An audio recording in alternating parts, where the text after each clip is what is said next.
L'équinoxialité est une forme de désinhibition. Ça a des avantages et des inconvénients.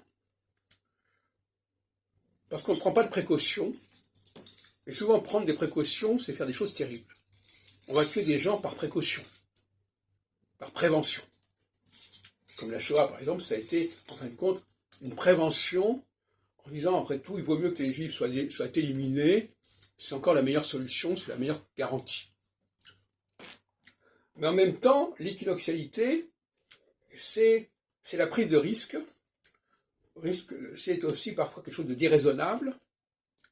Et c'est des choses qui vont casser quelque part une dynamique antérieure, parce qu'on va aller dans une direction nouvelle, quelque part, et on va brûler ces navires, on va couper les ponts avec le passé, et on va faire des choses irréparables, et donc finalement on voit bien que dans cette dialectique équinoxialité-solidité, ça devient très compliqué, parce que dans les deux cas, il y a quelque chose qui ne va pas,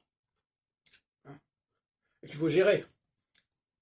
Avec la solidité, on est dans la restriction, on prend des mesures restrictives, on prend des mesures préventives, on a peur, et par peur, on peut faire des choses terribles. Et en même temps, quand on n'a pas peur, en phase d'équinoxialité, on peut aussi faire des choses terribles. C'est très ambivalent.